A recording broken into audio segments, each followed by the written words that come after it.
একটা জাতির ধ্বংসের জন্য নৈতিকতা বিবর্জিত নেতৃত্বই যথেষ্ট। আপনার বাবা নেতা ছিল, আপনি ছেলে তো আপনি নেতা, এটাকে নেতৃত্ব বলে না। আপনি যদি মানুষকে প্রভাবিত করবার ক্ষমতা হাসিল করেন, মানুষের কাজে আসেন, আপনাকে যদি সমাজে কাজে লাগে, আপনি মানুষকে সাপোর্ট করেন, তখন আপনি নেতা হয়ে ওঠেন।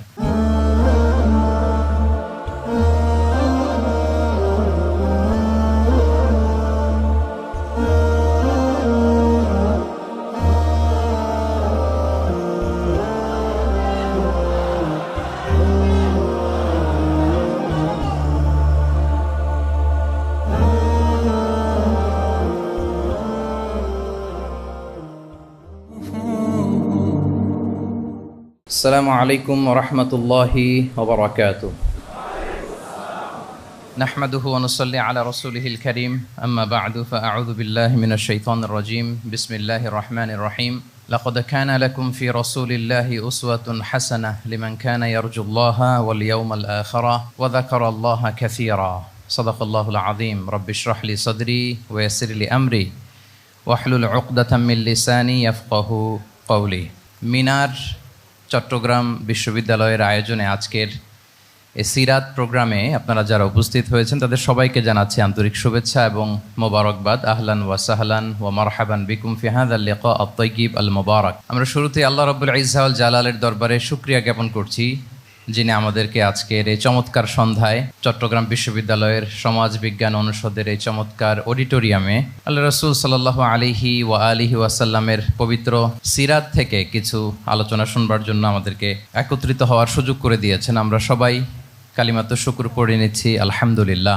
যে টপিকটির উপর আজকের সিরাত প্রোগ্রামে কিছু কথা আমি উপস্থাপন করবার চেষ্টা করব, সেটা হচ্ছে প্রফেটিক লিডারশিপ, অর্থাৎ নবুবী নেতৃত্ব। আল্লাহ রাসূল সাল্লাল্লাহু আলাইহি ওয়াসাল্লামের নেতৃত্বের ধরন কেমন ছিল, কৌশলগুলো কেমন ছিল, স্ট্র্যাটেজি কেমন ছিল, রূপরেখা কেমন ছিল, এবং সেখান থেকে লেসন নিয়ে বর্তমান নেতৃত্বকে আমরা কিভাবে আরও ডেভেলপ করতে পারি, ইমপ্রুভ করতে পারি, এ নিয়ে সামান্য কিছু কথা আজকের এই প্রোগ্রামে আমি উপস্থাপন করার চেষ্টা করব ইনশাআল্লাহ বিইذনিল্লাহ। তো মূল আলোচনাতে যাওয়ার আগে আমাদের শুরুতে নেতৃত্ব জিনিসটা কি, what is leadership, what is the essence of leadership, এই বিষয়টা ক্লিয়ার হইতে হবে। এটা ক্লিয়ার হলে আমরা পুরো আলোচনাটা খুব ভালো করে উপভোগ করতে পারবো ইনশাআল্লাহ। আমি অডিয়েন্সের মধ্য থেকে শুনতে চাই যে নেতৃত্ব বলতে আমরা আসলে কি বুঝি, হোয়াট ইজ লিডারশিপ। লিডারশিপ মানে অন্যকে প্রভাবিত করবার ক্ষমতা, এটাই হচ্ছে মূলত লিডারশিপ। নেতৃত্ব মানে আপনার যদি অন্যকে ইনফ্লুয়েন্স করার ক্ষমতা থাকে, আপনার যদি মানুষকে ম্যানেজ করার ক্ষমতা থাকে, প্রভাবিত করবার ক্ষমতা থাকে, এটাই বেসিকলি লিডারশিপ। যদি আমরা অন্যকে প্রভাবিত করতে পারি তাহলে বাই ডিফল্ট আমি নেতা হয়ে উঠি।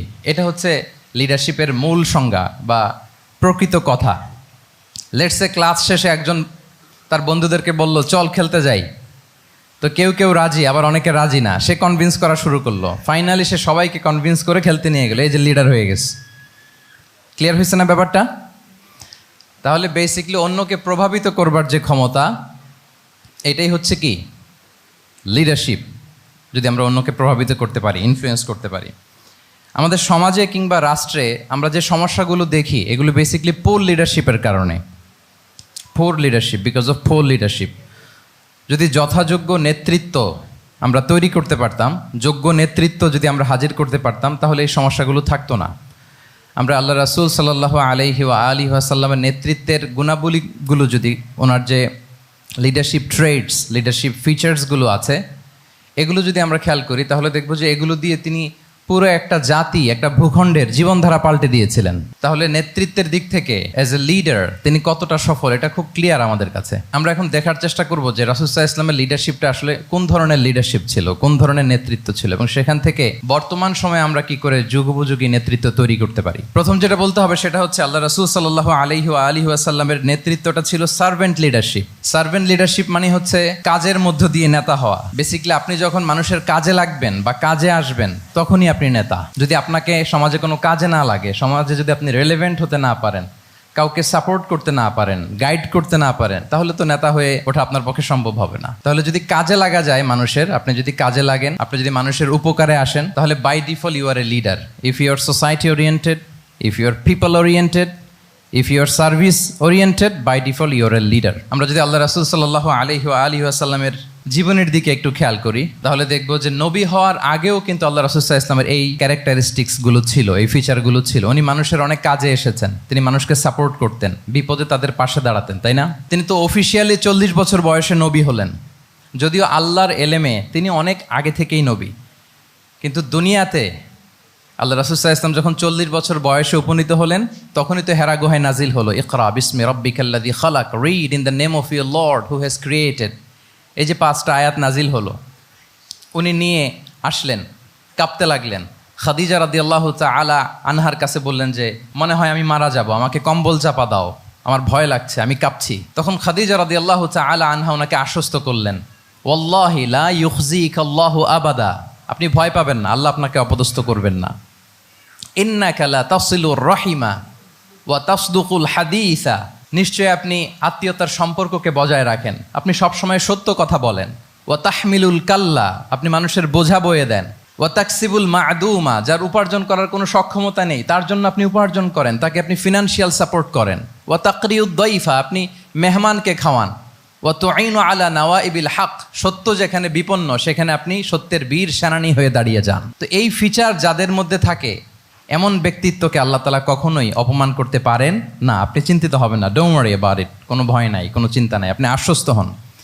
তাহলে দেখেন, এই যে 6টা গুণের কথা খাদিজা রাদিয়াল্লাহু তাআলা আনহা বললেন, এগুলো কিন্তু রাসূল সাল্লাল্লাহু আলাইহি ওয়াসাল্লাম নবী হওয়ার আগের গুণ, অর্থাৎ 40 বছর বয়সে তিনি উপনীত হওয়ার আগেই ওনার এই অভ্যেস ছিল যে উনি অন্যের বোঝা বইয়ে দিতে হেল্প করতেন, মানুষকে সাপোর্ট করতেন। যার উপার্জন করার সুযোগ নাই, ক্ষমতা নাই, তাকে তিনি উপার্জন করে দিতেন, মানে তাকে ফিনান্সিয়ালি সাপোর্ট করতেন, মেহমান খাওয়াতেন। তার মানে নবী হওয়ার আগেই উনি জনকল্যাণমূলক কাজে নিজেকে সম্পৃক্ত রেখেছেন, মানুষকে তিনি সাপোর্ট করতেন, মানুষকে হেল্প করতেন, উনি মানুষের কাজে লাগতেন। আর যে মানুষের কাজে লাগে, মানুষের উপকারে আসে, জনকল্যাণমূলক কাজে নিজেকে সম্পৃক্ত রাখে, বাই ডিফল্ট সে নেতা, বাই ডিফল্ট সে কি নেতা হয়ে যায়। তাহলে to serve before to lead, নেতৃত্ব এটা আসলে পজিশনের সাথে সম্পৃক্ত না, ইটস অল অ্যাবাউট ইনফ্লুয়েন্স। আপনার বাবা নেতা ছিল, আপনি ছেলে, তো আপনি নেতা, এটাকে নেতৃত্ব বলে না। আপনি যদি মানুষকে প্রভাবিত করবার ক্ষমতা হাসিল করেন, মানুষের কাজে আসেন, আপনাকে যদি সমাজে কাজে লাগে, আপনি মানুষকে সাপোর্ট করেন, তখন আপনি নেতা হয়ে ওঠেন। তাহলে রাসূল সাল্লাল্লাহু আলাইহি ওয়াসাল্লামের লিডারশিপটা যদি বুঝতে হয়, প্রথম কথা হচ্ছে ওনার লিডারশিপের প্যাটার্নটা ছিল সার্ভেন্ট লিডারশিপ, মানে সার্ভিস দেওয়ার মধ্য দিয়ে উনি নেতা বনে গেছেন। নবী হওয়ার আগেই ওনার মধ্যে এই ট্রেড ছিল, উনি মানুষকে সার্ভিস দিতেন। আরবিতেও একটা কথা আছে, সাইয়্যিদুল কওমি খাদিমুহুম, মানে যিনি সমাজের নেতা তিনি হবে সমাজের সবচেয়ে বড় খাদেম। যিনি নেতা হবেন তিনি সমাজের সবচেয়ে বড় কি হবেন? খাদেম হবেন। আমি টোটাল 12টা পয়েন্ট আলোচনা করবার চেষ্টা করবো ইনশাআল্লাহ। প্রথম পয়েন্টটা হচ্ছে সার্ভেন্ট লিডারশিপ, মানে to serve before to lead. নেতা হওয়ার আগে খাদেম হইতে হবে। কি হইতে হবে? খাদেম হইতে পারলে আপনি বাই ডিফল্ট নেতা। তাহলে আল্লাহ রাসূল সাল্লাল্লাহু আলাইহি ওয়া আলিহি ওয়াসাল্লামের নেতৃত্বের প্রথম কথা হচ্ছে ওনার লিডারশিপ প্যাটার্নটা ছিল সার্ভেন্ট লিডারশিপ, এটা হচ্ছে নাম্বার 1। 2 নম্বর কথা হচ্ছে নেতৃত্বের জন্য যেটা লাগে সেটা হচ্ছে কম্পিটেন্স। কিছু কম্পিটেন্স লাগে, এর মধ্যে অন্যতম কম্পিটেন্স হচ্ছে অ্যালোকুয়েন্স, বাগ্মিতা, বক্তব্যের পারঙ্গমতা, এটা লাগে। মানে যিনি নেতা হবেন তিনি কথা বলতে জানতে হবে, কথা বলতে পারতে হবে। এবার বলেন তো, আল্লাহ রাসূল সাল্লাল্লাহু আলাইহি ওয়াসাল্লামের এই কোয়ালিটিটা ছিল কি ছিল না? অসাধারণ কমিউনিকেশন স্কিল ছিল আল্লাহ রাসূল সাল্লাল্লাহু আলাইহি ওয়া আলিহি ওয়াসাল্লামের। এবং ওনার পাবলিক স্পিকিংয়ের যে কি দক্ষতা, আমরা ওনার বিভিন্ন বক্তব্যে, ওনার জুমার খুতবায়, ওনার বিভিন্ন আলোচনায়, বক্তব্যগুলো থেকে আমরা বুঝতে পারি। তাহলে নেতা হইতে হলে তার এলোকোয়েন্স লাগে, বাগ্মিতা লাগে। একজন মানুষ সর্বপ্রথম কোন জিনিসের প্রেমে পড়ে জানেন? কথার প্রেমে পড়ে। কিসের? কথার প্রেমে পড়ে। কথার ধরন, কণ্ঠস্বর, তার অ্যাটিটিউড, তার শব্দের জাদু, এটা মানুষের হৃদয়কে জয় করে ফেলে। আল্লাহ রাসূল সাল্লাল্লাহু আলাইহি ওয়া আলিহি ওয়াসাল্লাম তিনি নিজেও বলেছেন, ওয়া ইন্না মিনাল বায়ানি লা সিহরা, কিছু কিছু বক্তব্যের মধ্যে জাদু আছে। তো রাসূল সাল্লাল্লাহু আলাইহি ওয়াসাল্লামের এই এলোকোয়েন্স ছিল, এলোকোয়েন্স। তিনি বলতেন, উতিতু জাওয়ামিউল কালিম, আল্লাহ তাআলা আমাকে সর্বমর্ম বাচন ভঙ্গির অধিকারী করেছেন। মানে উনি যেটা বলতেন এটা ছিল very precise in wording but comprehensive in meaning. এটার যে দোতনা, এটার যে appeal to the heart of the people, to the heart of the listener, এটা অসাধারণ, মানুষের হৃদয়কে জয় করে ফেলতো। আল্লাহু আকবার। তাহলে নেতা হইতে হইলে তার কমিউনিকেশন স্কিল লাগবে। কি বলেন? লাগবে। এখন নেতা আসছে, উনি বক্তব্য করতে পারতেছে না, তাহলে কি নেতা হইতে পারবে? তাহলে পাবলিক স্পিকিং, কমিউনিকেশন স্কিল, এটা ইটস এ মাস্ট, এটা নেতার লাগবে।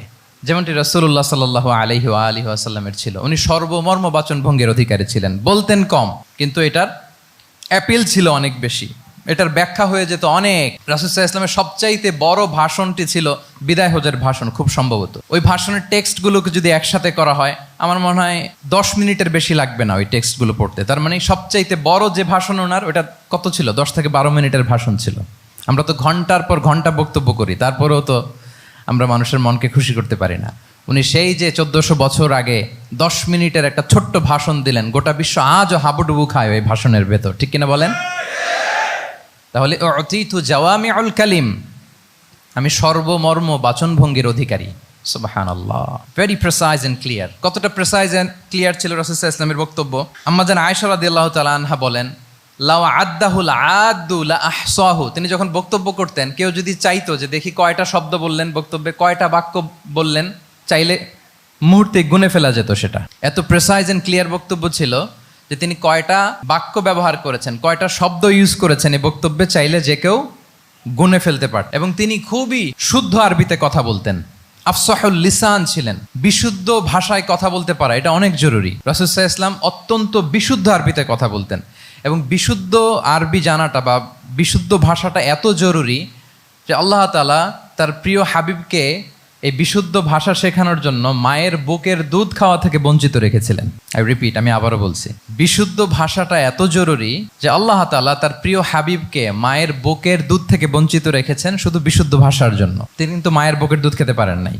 হালিমাতু সাদিয়ার সাথে সেই বনু সাদ গোত্রে চলে গিয়েছেন, সেখানে ছিলেন। হালিমাতু সাদিয়া ওনাকে দুধ খাইয়েছেন।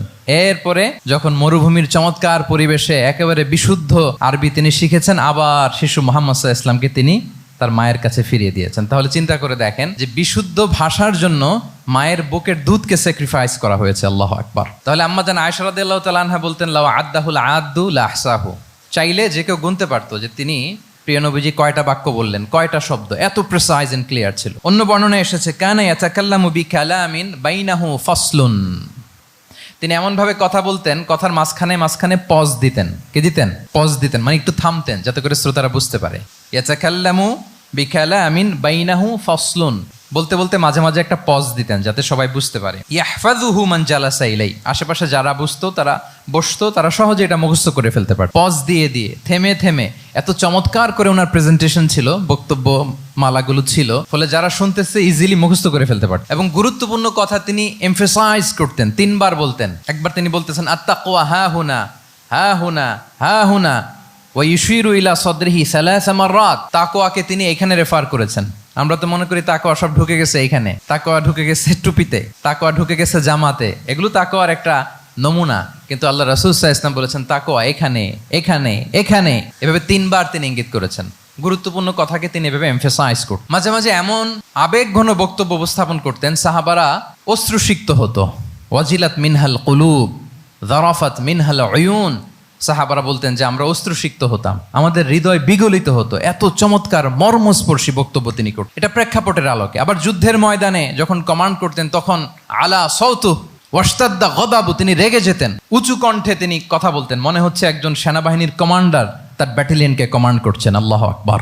তাহলে বক্তব্যের যত দিক হতে পারে, স্লো মোশনে তেজস্বী বক্তব্য, খুব জ্বালাময়ী বক্তব্য, আবার মর্মস্পর্শী বক্তব্য, সব ধরনের বক্তব্য তিনি করতেন। সুবহানাল্লাহ। তাহলে এলোকোয়েন্স, 2 নাম্বার হচ্ছে এলোকোয়েন্স। কম্পিটেন্সের খুব গুরুত্বপূর্ণ একটা অংশ হচ্ছে এলোকোয়েন্স, বাগ্মিতা। এটা একজন নেতার থাকা চাই। কি বলেন? একজন নেতার এরকম বক্তব্য দিতে জানতে হবে না? আল্লাহ রাসূল সাল্লাল্লাহু আলাইহি ওয়া আলিহি ওয়াসাল্লাম তিনি ঠিক এইভাবে বক্তব্য করতেন। মাঝে মাঝে তিনি ইমোশনাল ইন্টেলিজেন্স ইউজ করতেন, মানে আবেগ অনুভূতিকে নাড়িয়ে দিয়ে শ্রোতাকে প্রভাবিত করে ফেলা। স্পিরিচুয়াল ইন্টেলিজেন্স বা ইমোশনাল ইন্টেলিজেন্স তিনি বক্তব্যের মধ্যে ব্যবহার করতেন। এমনভাবে তিনি নাসিহাত করতেন, এমনভাবে কথা বলতেন, মানুষের আবেগ অনুভূতিকে তিনি নাড়িয়ে দিতেন। আল্লাহু আকবার। ছোট্ট একটা উদাহরণ এখানে আমি হাজির করি। আপনারা হুনাইনের যুদ্ধের কথা নিশ্চয়ই শুনেছেন। কত হিজরিতে হয়েছিল? 8ম হিজরি। তার মানে মক্কা বিজয়ের ইমিডিয়েট পরেই, কয়েক সপ্তাহ পরেই তো হুনাইনের যুদ্ধ হয়েছিল। তো এই হুনাইনের যুদ্ধে অনেক ওয়ার বুটিজ মুসলমানদের করতলগত হয়েছিল, মানে অনেক গানিমাত, অনেক সম্পদ ওনারা যুদ্ধ শেষে যুদ্ধলব্ধ সম্পদ হিসেবে পেয়েছিলেন। 24,000 উট, প্রায় 40,000 ভেড়া, এত পরিমাণ গানিমত যখন রাসূল সাল্লাল্লাহু আলাইহি ওয়াসাল্লাম পেলেন, তিনি এগুলো বন্টন করতে শুরু করলেন। কিন্তু রাসূল সাল্লাল্লাহু আলাইহি ওয়াসাল্লাম তিনি বন্টন করতে যেয়ে আনসারী সাহাবীদেরকে, অর্থাৎ মদিনার যে সাহাবারা, তাদেরকে কিছুই দিলেন না, বরং তিনি মক্কার সাহাবাদেরকে দিলেন, অন্যান্য গোত্রের লোকদেরকে দিলেন, আশেপাশের সবাইকে দিলেন, কিন্তু দিলেন না কাদেরকে? আনসারী সাহাবীদেরকে। তো ফলে এত বিশাল ওয়ার বুটিজ, এর মধ্যে থেকে কিছুই আনসারীরা পেল না। ওনাদের মধ্যে ক্ষোভের জন্ম নিল। ক্ষোভ থেকে ওনারা সমালোচনা করতে আরম্ভ করলেন আল্লাহ রাসূল সাল্লাল্লাহু আলাইহি ওয়াসাল্লামের, এবং সমালোচনা করতে করতে এটা এমন পর্যায়ে চলে গেল, এক পর্যায়ে তারা বলতে আরম্ভ করলো যে আমরা ওনার জন্য জান দিলাম, জীবন দিলাম, আজকে উনি এত সম্পদ পেয়ে সব নিজ এলাকার লোকদের মাঝে বন্টন করে দিল, এটা কি ঠিক করলো উনি? আল্লাহ তাআলা আল্লাহর নবীকে ক্ষমা করুক। মানে কেমন যেন রাসূল একটা ভুল করে ফেলছেন, রাসূল সাল্লাল্লাহু আলাইহি ওয়াসাল্লাম ওনাদেরকে দিতে বাধ্য ছিলেন, এটা যেহেতু দেন নাই, আল্লাহ তার রাসূলকে ক্ষমা করুক, এরকম একটা কথা তারা বলে ফেললেন। এটা তো অনেক বড় কথা। আল্লাহ রাসূল সাল্লাল্লাহু আলাইহি ওয়া আলিহি ওয়াসাল্লাম যখন এই কথা শুনলেন, তখন তিনি আনসারী সাহাবীদেরকে জড়ো করে একটা গেট টুগেদার করে এমন ইমোশনালি ওনাদেরকে কাবু করলেন, ইমোশনাল ইন্টেলিজেন্স ইউজ করলেন। এখানে তারা এসেছিল ক্ষোভ নিয়ে, অসন্তোষ নিয়ে, পরে সবাই কান্না করে রাসূল সাল্লাল্লাহু আলাইহি ওয়াসাল্লামের কাছে ক্ষমা চেয়ে সেই মজলিস থেকে উঠতে বাধ্য হয়েছে। তিনি সবাইকে ডেকে বললেন, ইয়া মা'আশারাল আনসার আলাম আতিকুম দুল্লালান ফাহাদাকুমুল্লাহ ওয়া আলাতান ফাআগনাকুমুল্লাহ ওয়া আ'দাআন ফাআল্লাফাল্লাহু বাইনা কুলুবিকুম। চমৎকার চমৎকার এক্সপ্রেশন, যে ওহে আনসাররা, আমি কি তোমাদেরকে পথভ্রষ্ট পাইনি, পথহারা পাইনি? আমার ওসিলায় তোমরা হেদায়েতের দেখা পেয়েছো। আমি কি তোমাদেরকে নিঃস্ব পাইনি? আমার ওসিলায় তোমরা সমৃদ্ধ হয়েছো, সম্পদশালী হয়েছো। আমি কি তোমাদেরকে যুদ্ধরত অবস্থায় পাইনি? আউস খাজরাজ তোমরা তো ফাইট করতেছিলে ইচ আদার। আমি যে তোমাদের মধ্যে সম্প্রীতি আর ভালোবাসার মেলবন্ধনে তোমাদেরকে একত্রিত করে দিলাম। আওয়াজাতুম ফি আনফুসিকুম ফি লুআআতিম মিনাদ দুনিয়া। আর দুনিয়ার সামান্য কিছু জিনিসের কারণে তোমরা মনে কষ্ট পাচ্ছ, যেটা দিয়ে আমি কিছু মুসলিমদের হৃদয়কে আকৃষ্ট করছিলাম। তা আল্লাফতু বিহা কওমান লিউসলিমু ও ওয়াকালতুকুম ইলা ইসলামিকুম। আমি কিছু মুসলিমদেরকে এগুলো দিয়ে তাদের হৃদয়টাকে ইসলামের প্রতি আরও অ্যাট্রাক্টেড করতেছিলাম, আর তোমাদেরকে তোমাদের ইসলামের উপরই আমি ছেড়ে দিয়েছি। আমি জানি আমার আনসাররা, তাদের হৃদয়ে যে ইসলাম আছে এটাই তাদের জন্য যথেষ্ট। আমা তারদাউনা আইয়াযহাবান নাসু বিশ-শাতি ওয়াল বাঈর وَتَرْجِعُونَ بِرَسُولِ اللَّهِ فِي رِحَالِكُمْ. Won't you be happy that people go back to their country with sheep and camel, and you go back to your country with Rasulullah? Allahu Akbar. তোমরা কি এতে খুশি হবে না? মানুষ উট আর ভেড়া নিয়ে তাদের এলাকায় ফিরবে, আর তোমরা আল্লাহর রাসূলকে নিয়ে তোমাদের এলাকায় ফিরবে। এরকম একটার পর একটা ইমোশনালি রাসূল সাল্লাল্লাহু আলাইহি ওয়াসাল্লাম যখন আনসার সাহাবীদেরকে কাবু করতে লাগলেন, ওনারা এমনভাবে কান্নার রোল জুড়ে দিল, এমনভাবে অনুতপ্ত হলো, কাঁদতে শুরু করলো। পরে এরা বলতে আরম্ভ করলো, আমি তো 2-1 বাক্য বললাম, লম্বা চূড়া মন মাতানো বক্তব্য, হৃদয়স্পর্শী বক্তব্য। তারা বললো, ইয়া রাসূলুল্লাহ, আমরা শুধু আপনাকে পেয়েই খুশি। রাসূল সাল্লাল্লাহু আলাইহি ওয়াসাল্লাম বলেন, গোটা বিশ্বের মানুষ যদি এই পথ ধরে আর আনসারীরা যদি এই পথ ধরে, আমি এই পথ ছেড়ে দিয়ে আনসারীদের পথে হাঁটবো। আল্লাহ তুমি আনসারদের ক্ষমা করো, তাদের সন্তানদের ক্ষমা করো, তাদের নাতিদেরকে ক্ষমা করো। এভাবে মর্মস্পর্শী বক্তব্য যখন ইমোশনাল ইন্টেলিজেন্স দিয়ে যখন রাসূল সাল্লাল্লাহু আলাইহি ওয়াসাল্লাম বললেন, সব আনসারী সাহাবারা কাঁদতে আরম্ভ করলেন। সবাই ফাবাকাল কওমু হাত্তা আখদালু লুহাহুম, তাদের প্রত্যেকের দাড়ি ভিজে গেল, এমন কান্না জুড়ে দিল। আল্লাহু আকবার। তাহলে এটা ছিল রাসূল সাল্লাল্লাহু আলাইহি ওয়াসাল্লামের বক্তব্যের মাধ্যমে শ্রোতাদের মাঝখানে প্রভাব সৃষ্টি করার ক্ষমতা। চিন্তা করতে পারেন, হৃদয় কেঁপে ওঠে না এই কথা শুনলে? Won't you be happy people go back to their home with sheep and camel, and you take the messenger of Allah with you? মানুষ ছাগল ভেড়া নিয়ে ফিরতেছে, তোমরা তো আল্লাহর নবীকে নিয়ে ঘরে ফিরতেছো। আল্লাহু আকবার। তাহলে এই কম্পিটেন্সটা লাগে একজন নেতার, তিনি এরকম মর্মস্পর্শী বক্তব্য দিতে জানতে হবে। 3 নাম্বার হচ্ছে কম্পেশন, মানে সফট হার্টেড, দয়াদ্র হৃদয় হতে হবে। আপনি মানুষের দুঃখ যদি আপনাকে কাঁদায়, তবেই আপনি নেতা। আমরা আল্লাহ রাসূল সাল্লাল্লাহু আলাইহি ওয়াসাল্লামের দিকে যদি তাকাই, ওনার তো একটা উপাধিই হচ্ছে রাহমাতাল লিল আলামিন। আল্লাহ রাসূল সাল্লাল্লাহু আলাইহি ওয়াসাল্লামের উপাধি কি?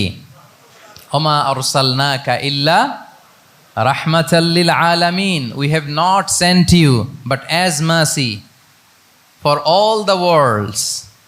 নবী হে, আপনাকে সবার জন্য আমি মার্সি করে পাঠিয়েছি, রাহমা করে পাঠিয়েছি। আপনি সবার জন্য রহমত, মানুষের জন্য, ম্যানকাইন্ড, জিনকাইন্ড, অ্যানিমালস, সবার জন্য আপনি রাহমা। রাসূল সাল্লাল্লাহু আলাইহি ওয়াসাল্লাম কতটা দয়াদ্র ছিল। আল্লাহ তাআলা অন্য আয়াতে বলছেন, ফাবিমা রাহমাতিম মিনাল্লাহি লিনতা লাহুম ওয়ালাউ কুনতা ফাযযান গালিযাল কলবি লানফাদ্দু মিন হাওলিক। নবী হে, লিনতা লাহুম, সবার জন্য আপনি সফট হার্টেড হয়েছেন আল্লাহর অনুগ্রহে। যদি আপনি সফট হার্টেড না হয়ে আপনি যদি কঠোর হৃদয়ের অধিকারী হতেন, তাহলে এখন লোকেরা যেমনি আপনাকে ঘিরে রাখে, আপনার চারিপাশে সবাই ঘিরে রাখতো না। আল্লাহু আকবার। সাহাবারা সব সময় রাসূল সাল্লাল্লাহু আলাইহি ওয়াসাল্লামের সঙ্গ পেতে চাইতো, অ্যাকম্পানি চাইতো, ঘিরে রাখ। এমনকি অনেক সাহাবী ঘরে ভালো না লাগলে রাসূল সাল্লাল্লাহু আলাইহি ওয়াসাল্লামের কাছে চলে আসতো। এমনকি অনেক সাহাবী বলতেন যে আমার পেটে ক্ষুধা লাগলেই আমি রাসূলের কাছে যেতাম, কারণ রাসূলের চেহারা দেখলে আমার পেটের ক্ষুধা উদাও হয়ে যেত। ফাবিমা রাহমাতিম মিনাল্লাহি লিনতা লাহুম। নবী হে, আল্লাহর অনুগ্রহে আপনি কোমলভাষী হয়েছেন। কোমল হৃদয়ের হওয়া, সফট হার্টেড হওয়া, দয়াদ্র চিত্তের হওয়া, এটা অন্যতম একটা লিডারশিপ ট্রেট। এত দয়াদ্র ছিলেন, আল্লাহ তাআলা বলছেন ফালাআল্লাকা বাখিউন নাফসাকা আলা আসারিহিম ইল্লাম ইউমিনু বিহাযাল হাদীসি আসাফা। রাসূল সাল্লাল্লাহু আলাইহি ওয়াসাল্লাম বারবার মক্কার কুরাইশদের কাছে যেত, বারবার কাফিরদের কাছে যেত, যেন তারা ঈমান আনে, যেন তারা খারাপ রাস্তা ছেড়ে দিয়ে ভালো রাস্তায় আসে। বারবার চিন্তা করতো যে ইস, কেন তারা লা ইলাহা পড়ে না, কেন তারা সত্যের পথে ফিরে আসে না। হায় রে, একটুর জন্য তো তারা সামান্য আমার কথাটা শুনলেই তো বেঁচে যেত, ইস একটু আমার কথা মানলেই তো জাহান্নাম থেকে বেঁচে যেত। এরকম অস্থির হয়ে তাদের পেছনে ছুটতেন। আল্লাহ তাআলা বলেছেন, নবী হে, আপনি ওদের পেছনে ছুটতে ছুটতে আপনি তো নিজেকেই শেষ করে দিবেন। বাখিউন নাফসাক, আপনি তো নিজের দিকে খেয়াল করছেন না, নিজের শরীরের দিকে খেয়াল করছেন না, নিজের স্বাস্থ্যের দিকে, সময়ের দিকে, আপনি পাগল পাড়া হয়ে তাদেরকে বাঁচানোর জন্য ছুটছেন। তাহলে কতটা দয়াদ্র কোমল হৃদয়ের অধিকারী হলে যে কাফেররা রাসূল সাল্লাল্লাহু আলাইহি ওয়াসাল্লামকে ফিজিক্যালি মেন্টালি এমন কোনো টর্চার নেই করে নাই, তাদের পিছনে পিছনে ছুটতেন তিনি। হায় রে, একটু যদি ইমানের রাস্তায় আনা যায়, কোনোভাবে যদি তাদেরকে বুঝিয়ে কনভিন্স করা যায়, তাহলে কম্প্যাশনেট, দয়ালু হওয়া, এটা নেতৃত্বের অন্যতম একটা গুণ। আপনার হৃদয়ে দয়া থাকতে হবে, মায়া থাকতে হবে সবার জন্য, কারণ নেতা তিনি তো সবার। লেটসে বাংলাদেশের যিনি প্রধানমন্ত্রী হবেন, আরও রেলেভেন্ট হয়ে যাচ্ছে এখন কথা, সামনে তো নির্বাচন আসতেছে, সো কেউ না কেউ তো প্রধানমন্ত্রী হবে। তো উনি যখন প্রধানমন্ত্রী হবে ধরেন, তো উনি কি শুধু ওনার দলের প্রধানমন্ত্রী হবেন? তাহলে উনি 18 কোটি মানুষের প্রধানমন্ত্রী হবেন, ঠিক কিনা বলেন? তাহলে সবার জন্য ওনার হৃদয়ে দয়া, ভালোবাসা, এটা থাকার দরকার আছে না নাই? তিনি সবার প্রতি কোমল হৃদয়ের হইতে হবে, দয়াদ্র হইতে হবে। প্রধানমন্ত্রী উনি শুধু নিজ দলের প্রধানমন্ত্রী নন, 18 কোটি মানুষের প্রধানমন্ত্রী। তাহলে সফট হার্টেড হইতে হবে। রাসূল সাল্লাল্লাহু আলাইহি ওয়াসাল্লামের মধ্যে এটা ছিল। সবসময় তিনি মাজলুমদের পাশে থাকতেন। আপনারা হিলফুল ফুজুলের কথা জানেন। ওনার বয়স যখন 35, ইয়ামানের এক ব্যবসায়ী আসছিল মক্কায় ব্যবসা করতে। পণ্য বিক্রির পরে আস ইবনে ওয়াইল নামে এক দুষ্ট জালেম, সে পণ্য নিয়ে বলে আমরা এই এলাকার লোক, আমরা দাম দিব না, কি করতে পারো করো। এই লোক কান্না জুড়ে দিল। তার কান্না দেখে রাসূল সাল্লাল্লাহু আলাইহি ওয়াসাল্লামের হৃদয়ে দয়া হলো। তিনি ওনার চাচা জুবাইর ইবনে আব্দুল মুত্তালিব সহ ওনার মতো যারা ইয়াং স্টার আছে সবাইকে নিয়ে একটা সংঘ করলেন। এটাই তো হালাফুল ফুদুল, মূলত নাম হচ্ছে হালাফুল মুত্তাইয়িবিন। জাহিলি যুগে ওনাদের প্রথা ছিল, কোনো একটা ভালো কাজে কেউ যখন এক হতো, রং ভর্তি বালতির ভেতরে হাত ঢুকিয়ে তারা পাথরের মধ্যে ওই হাতের ছাপ দিত, সবাই ওইখানে ছাপ দিত। ফলে কাইন্ড অফ কভেনেন্ট, এটা একটা চুক্তির মতো, যে আমরা চুক্তিবদ্ধ হলাম, এগ্রিমেন্ট করলাম যে আমরা সবাই এক। তো রাসূল সাল্লাল্লাহু আলাইহি ওয়াসাল্লাম ওনার মতো ইয়াংস্টারদেরকে নিয়ে এই হালাফুল মুত্তাইয়িবিন বা হালাফুল ফুদুল করেছেন। এবং এটার মূল কথা ছিল, মূল স্লোগান ছিল নাহনু মাআল মাজলুম দিদ্দা যালিম, আমরা সবসময় মাজলুমের পক্ষে থাকবো, জালিমের বিপক্ষে। এটা ছিল হিলফুল ফুজুলের কি মূল শিক্ষা। এভাবে সব সময় তিনি মাজলুমদের সাথে ছিলেন। শ্রমিক সাহাবীদেরকে বড্ড ভালোবাসতেন, শ্রমজীবীদেরকে বড্ড ভালোবাসতেন। এমনকি বিদায় হজের মতো এরকম গুরুত্বপূর্ণ ভাষণও শ্রমজীবীদের কথা বাদ যায়নি, গরিবদের কথা বাদ যায়নি। আরিকাআকুম আতঈমুহুম মিম্মা তাআকুলুন ওয়ালবাসুহুম মিম্মা তালবাসুন। খবরদার, সেদিনও বলেছিলেন সেই বিদায় হজের ভাষণে, তোমরা তোমাদের শ্রমজীবী লোকদের কথা ভুলে যেও না, তোমাদের স্টাফদের কথা, তোমাদের দাস দাসীদের কথা। তোমরা যা খাবে সেখান থেকে তাদেরও খাওয়াবে, তোমরা যে পোশাক পরবে সেখান থেকে তাদেরও পোশাকের ব্যবস্থা করবে। আল্লাহু আকবার। তাহলে রাহমাতাল লিল আলামিন, তিনি ছিলেন কম্প্যাশনেট, দয়ালু হৃদয়ের অধিকারী। 4 নম্বরে হচ্ছে ইন্টেগ্রিটি। ইন্টেগ্রিটি মানে সততা, নৈতিকতা থাকতে হবে। এটা অন্যতম একটা লিডারশিপ ট্রেট। এটার বড় ক্রাইসিস এখন ইন্টিগ্রিটির। রাসূল সাল্লাল্লাহু আলাইহি ওয়াসাল্লামের লিডারশিপটা ছিল এথিক্যাল লিডারশিপ, কিন্তু এইটার অনেক বড় ক্রাইসিস আমাদের সমাজে, আমাদের নেতৃত্বের মাঝে। কি বলেন? নৈতিকতার ঘাটতি আছে না? নৈতিকতা বিবর্জিত নেতৃত্ব, এটা দিয়ে কিছুই হয় না। একটা জাতির ধ্বংসের জন্য নৈতিকতা বিবর্জিত নেতৃত্বই যথেষ্ট। এজন্য নৈতিকতা লাগবে, ইন্টিগ্রিটি, সততা। আমরা যদি আল্লাহ রাসূল সাল্লাল্লাহু আলাইহি ওয়াসাল্লামের নেতৃত্বের দিকে তাকাই, ওনার সততা, ওনার সত্যবাদিতা, ওনার আমানতদারিতা নিয়ে যদি আমরা একটু সিরাতের পরতে পরতে খেয়াল করি, এমনকি নবী হওয়ার আগে যদি খেয়াল করি, তাহলে দেখব যে মক্কার লোকেরা আল্লাহ রাসূল সাল্লাল্লাহু আলাইহি ওয়াসাল্লামকে আস-সাদিক, আল আমিন উপাধিতে ভূষিত করেছেন। সুবহানাল্লাহ, মানে সত্যবাদী, ট্রুথফুল অ্যান্ড ট্রাস্টওয়ার্দি। স্বয়ং মক্কার লোকেরা, মক্কার মুশরিকরা রাসূল সাল্লাল্লাহু আলাইহি ওয়াসাল্লামকে উপাধি দিয়েছিলেন আল আমিন। কি উপাধি দিয়েছিলেন? আল আমিন। তার মানে কখনো মিথ্যা বলেননি, কখনো আমানতের খেয়ানত করেননি। যখন আয়াত নাজিল হলো ওয়া আনজির আশিরাতাকাল আকরাবিন, হে নবী আপনি আপনার নিকট আত্মীয়দেরকে সতর্ক করুন জাহান্নামের আযাবের, তিনি সাফা পাহাড়ের চূড়ায় উঠে গেলেন, ডাকতে আরম্ভ করলেন, ও মক্কার লোকেরা, ও আমার আত্মীয়রা, আমি যদি বলি এই পাহাড়ের পেছনে একদল ঘোড় সাওয়ার সশস্ত্র ব্যাটালিয়ন তোমাদেরকে এখনই অ্যাটাক করবে, তোমরা কি বিশ্বাস করবে? আকুনতুম মুসাদ্দিকিয়া, আমার কথা বিশ্বাস করবে? মক্কাবাসী এক বাক্যে কি বলেছিল জানেন? তারা বলেছিল নাম, অবশ্যই বিশ্বাস করবে। কেন বিশ্বাস করবে? বলে যে মা জাররাবনা আলাইকা ইল্লা সিদকা, we have never ever experienced a single lie from you in our life. আমরা জীবনে কোনোদিন তোমার মিথ্যা বলতে শুনি নাই। আল্লাহু আকবার। কি নিঃসংকোচ স্বীকৃতি এলাকার লোকদের। এইটা আমাদের সমাজে অনেক বড় ক্রাইসিস, আমানতদারিতা, ট্রাস্টওয়ার্দিনেস। সো এখান থেকে আমাদের শিখতে হবে, অনেক কিছু রিভাইজ করতে হবে আমাদেরকে।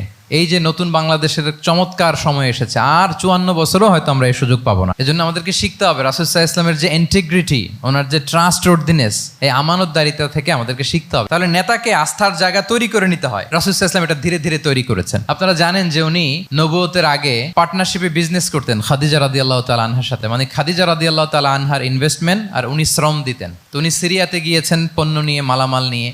ওনার ব্যবসা বাণিজ্যের ধরন কেমন এটা দেখবার জন্য খাদিজা রাদিয়াল্লাহু তাআলা আনহা ওনার এক বান্ধবীকে পাঠিয়েছিলেন ওই ক্যারাভ্যানে, ওই কাফেলায়। নাম ছিল মাইসারা। তো মাইসারাকে বলেছে, মাইসারা তুমি দেখবা যে টাকা পয়সা আবার উল্টাপাল্টা করে কিনা, ঠিকঠাক মতো ব্যবসা করে কিনা, আমার huge investment, on behalf of me তুমি এই ক্যারাভ্যানে থাকবে আর দেখবে যে মোহাম্মদ ঠিকঠাক বিজনেসটা করে কিনা। আল্লাহু আকবার। মাইসারা এই সফর শেষে এসে খাদিজা রাদিয়াল্লাহু তাআলা আনহার কাছে এমন পজিটিভ রিভিউ দিয়েছে, এই রিভিউ শুনেই খাদিজা রাদিয়াল্লাহু তাআলা আনহা বিষ্ণু ইসা ইসলামকে বিয়ে করার জন্য রাজি হয়ে গেছেন। আলহামদুলিল্লাহ। মাইসারা এসে রিভিউ দিতে লাগলো যে মোহাম্মদ সে সবার চেয়ে আলাদা সাল্লাল্লাহু আলাইহি ওয়াসাল্লাম।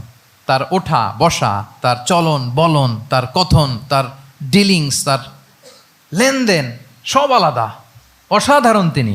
মাইসারার রিভিউ শুনে আল্লাহু আকবার, খাদিজা রাদিয়াল্লাহু তাআলা আনহা তিনি অবাক হয়ে গেলেন এবং তিনি বিয়ের প্রস্তাব পাঠালেন। রাসূল সাল্লাল্লাহু আলাইহি ওয়াসাল্লামের এই আমানতদারিতায় মুগ্ধ হয়ে কি করলেন?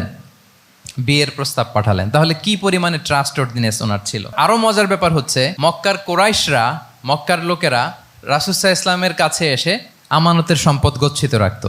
আবু জাহেলের কাছে রাখতো না, উতবা, শাইবা, ওয়ালিদ ইবনে মুগিরা কারো কাছে রাখতো না। খেয়াল করে দেখেন, দল করে আবু জাহেলের, দল করে কার? কিন্তু আমানত রাখে কার বাসায়? কি অবাক করা কাণ্ড না? কর্মী হচ্ছে আবু জাহেলের, কিন্তু আমানতের সম্পদ রাখে কার কাছে? মুহাম্মদ সাল্লাল্লাহু আলাইহি ওয়াসাল্লামের বাসায়। রাসূল সাল্লাল্লাহু আলাইহি ওয়াসাল্লাম যেদিন হিজরত করবেন, উনি সাইয়েদনা আলী রাদিয়াল্লাহু তাআলা আনহুকে অ্যাসাইন করে গিয়েছেন যে আলী তুমি থাকো, তুমি কয়েকদিন পরে মদিনায় হিজরতে যাবা, আমার কাছে যত আমানতের সম্পদ আছে এগুলো তুমি আগে বিলি করে তারপরে যাবে। রাসূল সাল্লাল্লাহু আলাইহি ওয়াসাল্লাম আবু বকর রাদিয়াল্লাহু তাআলা আনহুকে নিয়ে চলে গেলেন। আলী রাদিয়াল্লাহু তাআলা আনহুর টানা 3 দিন লেগেছে যে ডেপোজিটগুলো রাসূল সাল্লাল্লাহু আলাইহি ওয়াসাল্লামের কাছে ছিল, আমানতের যেই জিনিসগুলো ছিল এগুলো বন্টন করতে সাইয়েদনা আলী রাদিয়াল্লাহু তাআলা আনহু 3 দিন সময় নিয়েছেন। 3 দিন।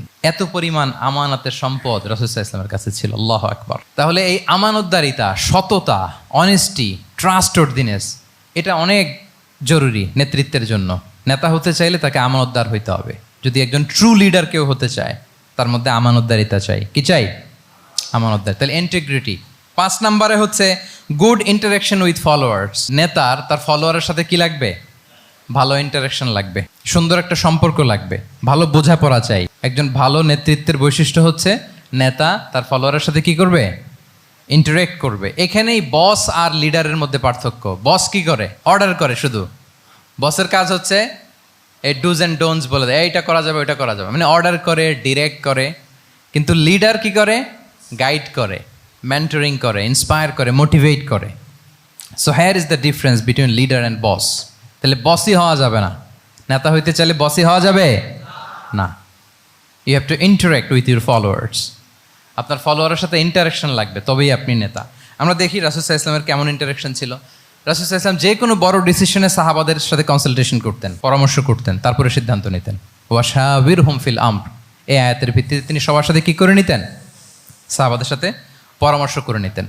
আপনারা দ্বিতীয় হিজরির যে বদরের যুদ্ধের কথা জানেন, বদরের প্রান্তরটা মদিনা থেকে প্রায় 130 কিলো দক্ষিণ পশ্চিমে। তো ওখানে গেলেন মদিনা থেকে তিনি। যাওয়ার পরে এক জায়গায় তিনি সেনা ক্যাম্প স্থাপন করলেন। স্থাপন করার পরে হাব্বাব ইবনুল মুনজির রাদিয়াল্লাহু তাআলা আনহু তিনি জিজ্ঞেস করলেন, ইয়া রাসূলুল্লাহ, এই যে আপনি এই জায়গায় বদরের প্রান্তরে সেনা শিবির স্থাপন করলেন, সেনা ক্যাম্প স্থাপন করলেন, এটা কি আল্লাহর দেখিয়ে দেয়া কোনো জায়গা নাকি আপনার ইচ্ছায়? তিনি বললেন, আমানজিলান আনসালাকাল্লাহু লাইসা লানা আন নাতাকদ্দামাহু ওয়ালা নাতাআখারা আনহু। এটা কি একেবারে ফিক্সড আল্লাহর পক্ষ থেকে ওহী যে এখানেই শিবির স্থাপন করতে হবে, নাকি আমহুয়া রায়ু ওয়াল হারবু ওয়াল মাকিদা, নাকি এটা যুদ্ধের কৌশল হিসেবে আপনি নিজ থেকে করেছেন? রাসূল সাল্লাল্লাহু আলাইহি ওয়াসাল্লাম বললেন, না, এটা কোনো ওহী না। আমার কাছে মনে হয়েছে, আমার যে অ্যানালিসিস, আমার মনে হয়েছে বদরের যুদ্ধে এখানেই আমাদের পজিশনিংটা হইলে ভালো হয়। হাব্বাব ইবনে মুনজির রাদিয়াল্লাহু তাআলা আনহু বলেন, না, ইদান লাইসা হাযা বিমানসিল ইয়া রাসূলুল্লাহ, তাহলে এইখানে যদি আপনার নিজ থেকে আপনি এটা ডিসাইড করেন, আমি আপনার অনুমতিক্রমে বলতে চাই ইয়া রাসূলুল্লাহ, এটা সুন্দর জায়গা হয়নি। সুন্দর জায়গা হয়নি? তাহলে কোথায়? হাব্বাব বললেন, ওইখানে, ওই যে বদরের একটা কুয়া আছে, এখানে পানির সোর্স আছে, আমরা যদি ওইখানে একটা ব্লকেট দিয়ে দাঁড়াতে পারি, তাহলে কোরাইশরা এসে আর পানি খেতে পারবে না, ওরা পানি না খেয়েই মরবে, যুদ্ধেও মরবে, পানির অভাবেও মরবে। আল্লাহু আকবার। এক মুহূর্ত দেরি করলেন না রাসূল সাল্লাল্লাহু আলাইহি ওয়াসাল্লাম। এই অপিনিয়ন পাওয়ার সাথে সাথেই বললেন, এই সেনা ক্যাম্প এখান থেকে উঠে হাব্বাব যেখানে বলেছে ওইখানে যে সেনা শিবির স্থাপন করো। এক সেকেন্ডও দেরি করেন নাই। তাহলে কোনো ইগোইস্টিক ঝামেলা ছিল না, ভেরি অ্যাকোমোডেটিভ ছিলেন রাসূল সাল্লাল্লাহু আলাইহি ওয়াসাল্লাম। আমরা অনেক সময় নতুন কোনো কথা শুনলে, কোনো রিফর্ম শুনলে, শ্রোতাদের মধ্যে থেকে কিছু একটা শুনলে আটকে উঠি, চেঞ্জ করতে চাই না, রিজিড হয়ে থাকে। এই রিজিডিটি রাসূল সাল্লাল্লাহু আলাইহি ওয়াসাল্লামের মধ্যে ছিল না, ভেরি অ্যাকোমোডেটিভ ছিলেন, ইজিলি ওপেন আপ করতে পারতেন। মুহূর্তেই বলেন, ঠিক আছে, আমি যেখানে করেছি আসলে ঠিক হয় না, হাব্বাব যেখানে বলেছে সবাই ওখানে যে সেনা ক্যাম্প স্থাপন করো। আল্লাহু আকবার। উনি চাইলে বলতে পারতেন, এই হাব্বাব, তুমি কি আমার চেয়ে বেশি বুঝো? আমি তো নবী, তুমি আমার উম্মাহ, আমার কাছে ওহী আসে। কোনো ধরনের আর্গুমেন্টে না যে সরাসরি রাসূল সাল্লাল্লাহু আলাইহি ওয়াসাল্লাম এটাকে মেনে নিলেন। আল্লাহু আকবার। তাহলে এই যে ইন্টারাকশন দেখেন, কত চমৎকার ইন্টারাকশন ছিল সাহাবীদের সাথে রাসূলুল্লাহ সাল্লাল্লাহু আলাইহি ওয়াসাল্লামের। তাহলে good interaction with your followers, এটা জরুরি। আমরা যদি খন্দকের ঘটনা দেখি, খন্দকের যে পরীক্ষা খনন করা হয়েছিল, এটা কিন্তু কোনো মদিনার বা মক্কার কোনো আরাবিয়ান সাহাবাদের কাছ থেকে এই পরামর্শ আসেনি। এসেছে কার কাছ থেকে? সালমান আল ফারিসি। বাড়ি কই? সেই ইরান, ইয়ামান না, ইরানে। উনি হি ওয়াজ পার্সিয়ান, উনি ইরান থেকে আসছে। তাহলে ইজিলি তিনি সাহাবিদের কাছ থেকে চমৎকার অপিনিয়ন আসলে সেটাকে পিক করতেন এবং তাদের সাথে চমৎকার ইন্টারাকশন ছিল। সাহাবিদের সাথে, ফলোয়ারদের সাথে ওনার কতটা গভীর ইন্টারাকশন ছিল, ছোট্ট একটা হাদিস বলে, হাদিসটা সহিহ, মুসনাদে আহমদ ইবনে হাম্বালে এসছে। আমি এই পয়েন্টটা শেষ করছি। রাসূল সাল্লাল্লাহু আলাইহি ওয়াসাল্লামের যুগে এক সাহাবী ছিল, তার নাম ছিল জাহির ইবনে হারাম আল আশজাঈ। জাহির, সাহাবীর নাম কি? সবাই বলুন, কি নাম? জাহির রাদিয়াল্লাহু তাআলা আনহু। উনি মদিনায় থাকতেন না, উনি মরুপল্লীতে থাকতেন, মানে বেদুইন ছিলেন আর কি। মদিনা তো শহর, সিটি, উনি সিটিতে থাকতেন না, উনি থাকতেন মরুপল্লীতে। ওখানে তিনি অর্গানিক ফলমূল, শাকসবজি চাষ করতেন। রাসূল সাল্লাল্লাহু আলাইহি ওয়াসাল্লাম ওনার এই অর্গানিক ফলমূল আর শাকসবজি খুব পছন্দ করতেন। ফলে উনি প্রায় সেই মরুপল্লী থেকে রাসূল সাল্লাল্লাহু আলাইহি ওয়াসাল্লামের জন্য অর্গানিক ফ্রেশ ফ্রুট আর শাকসবজি মদিনায় নিয়ে আসতেন এবং এগুলো ফ্রিতে দিতেন রাসূল সাল্লাল্লাহু আলাইহি ওয়াসাল্লামকে অ্যাজ এ গিফট। উপহার হিসেবে রাসূল সাল্লাল্লাহু আলাইহি ওয়াসাল্লামকে মরুপল্লী থেকে চাষ করে আনা ফলমূল শাকসবজি দিতেন।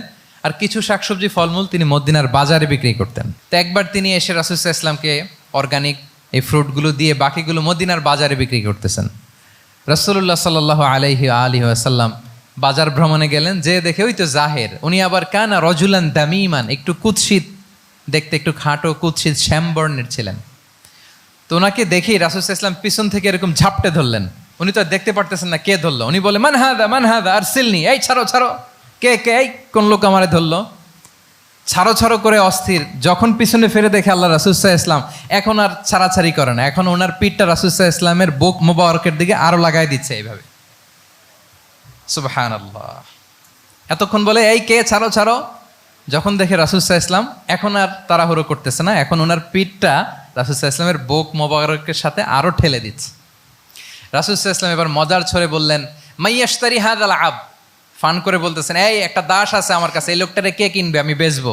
জাহির রাদিয়াল্লাহু তাআলা আনহু বলেন, ইয়া রাসূলুল্লাহ, ইদান ওয়াল্লাহি তাজিদুনি কাসিদান, আমি কালো মানুষ, আমি সস্তা মানুষ, আমারে বেচলে বেশি দাম পাবেন না আপনি। আমি তো সস্তা মানুষ ইয়া রাসূলুল্লাহ। রাসূল সাল্লাল্লাহু আলাইহি ওয়াসাল্লাম বললেন, আনতা লাস্তা ইনদাল্লাহি কাসিদ ইয়া জাহির। হে জাহির, তুমি আল্লাহর কাছে সস্তা নও, আনতা ইনদাল্লাহি গালি, তুমি আল্লাহর কাছে বড্ড দামি। তোমার স্কিন ব্রাইট কালার না, তুমি কুৎসিত, তুমি দুনিয়াতে সস্তা হতে পারো, কিন্তু আমার আল্লাহর দরবারে তুমি কভু সস্তা নও। আনতা ইনদাল্লাহি গালি, আল্লাহর কাছে তুমি বড্ড দামি। দেখেন ইন্টারেকশন কোন মাত্রায় গেলে পিছন থেকে যে এরকম হাক করা যায়, ঝাপটে ধরা যায় এক সাহাবীকে, সুবহানাল্লাহি বিহামদি। এরকম গুড ইন্টারেকশন ছিল অনেক অনেক ভুরি ভুরি সিরাতের পরতে পরতে আপনারা পাবেন যে রাসূল সাল্লাল্লাহু আলাইহি ওয়াসাল্লামের সাথে সাহাবাদের ইন্টারেকশন কত চমৎকার ছিল। 6 নম্বরে হচ্ছে কারেজ, সাহসিকতা। নেতা হইতে হইলে সাহস লাগবে না? নেতারে বাঁচানোর জন্য কর্মীরা দৌড়াইতেছে সামনে, নেতা যদি ছোটে পেছনে, তাহলে হবে? তাহলে তো তাকে নেতা বলা যায় না। কি বলেন? নেতার তো হি শুড বি কারেজাস, তার সাহসী হইতে হবে, দুর্দান্ত সাহস থাকতে হবে তার। রাসূল সাল্লাল্লাহু আলাইহি ওয়াসাল্লামের এরকম দুর্দান্ত সাহস ছিল, অত্যন্ত সাহসিকতার অধিকারী তিনি ছিলেন। এবং এই লিডারশিপ ট্রেইটটা খুবই জরুরি, এটাকে বলে mother skill. Courage is a mother skill, এটাই সব।